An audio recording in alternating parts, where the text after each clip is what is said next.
Assalamu alaikum. My name is Shah Khan and I'm a student. First of all, I would like to congratulate Dr. Zak Naik because not only the Muslims but everyone here is actually proud of you. So basically my question is, recently in the Indian news channel there was a case like the daughter-in-law was raped by her father-in-law and it was a Muslim. So basically the Maulvis gave it like that she has to marry her father-in-law and her husband is no more her husband. Do you have your say on that? The brother again has picked up a very important issue of the media.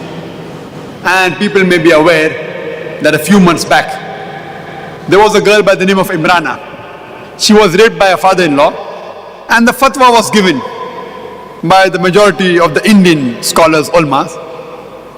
And one Darul Ulum gave the fatwa that because she was raped by the father-in-law, she cannot go back to her husband. She is haram for her husband. Now the moment the media finds something which is interesting and can malign Islam, they pick it up and they blow it out of proportion as though there's nothing else in Islam but this issue.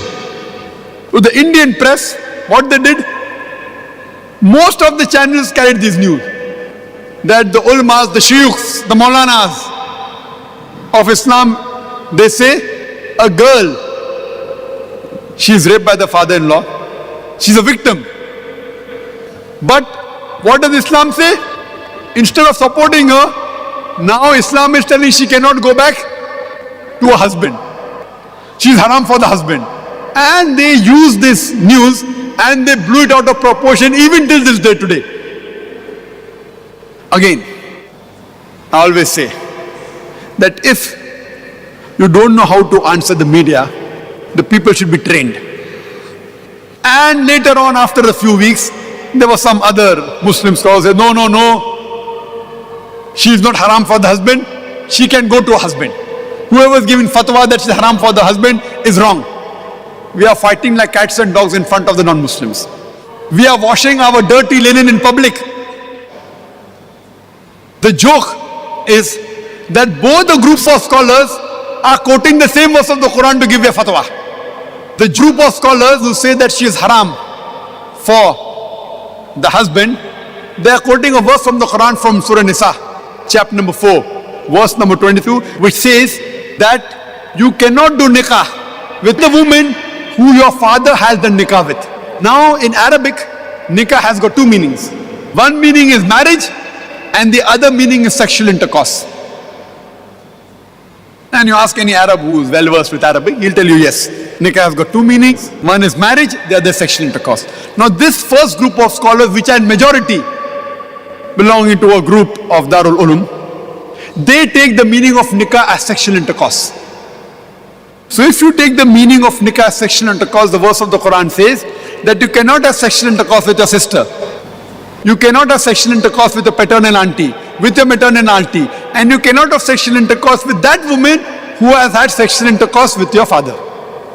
So based on this, they say that father did sexual intercourse with the woman, now that woman cannot do sexual intercourse with the son, therefore the husband becomes haram. The other group is fighting, no, it is nikah, and we are fighting like cats and dogs. We should use a hikmah in replying. Point number one. What happened with Imrana was not sexual intercourse, it was zina bil jabr, rape. There's a difference between rape and sexual intercourse. And rape is not called nikah in Arabic. Point number one. That answers. No, you're playing with words, it is the same. No problem. See, as I told you, if someone says something wrong, there's a technique of debating. If someone says 2 plus 2 is equal to 5, instead of arguing, I will say, okay, take 200,000 dirhams, take 200,000 dirhams, now give me 500,000 dirhams. He'll say, no. Turn the tables over. So when I was asked this question, I told that I agree with you for sake of argument, that nikah means sexual intercourse.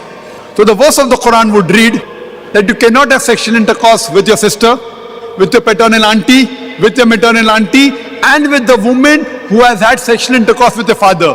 That means Quran gives permission, you can have sexual intercourse with your neighbor woman, with the woman on the street. They said, no. I said, why?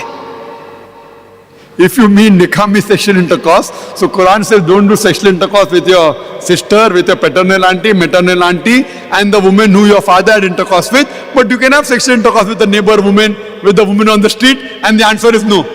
So the right meaning is nikah means marriage, which reads you cannot marry your sister, you cannot marry your paternal auntie, your maternal auntie, and you cannot marry the woman that has married your father. But surely you can marry the neighboring woman. You can marry the woman on the street.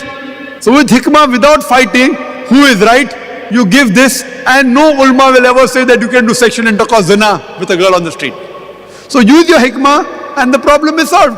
But unfortunately we are fighting like cats and dogs in front of the media and making a mockery of Islam. Hope that answers the question. Thank you very much, sir.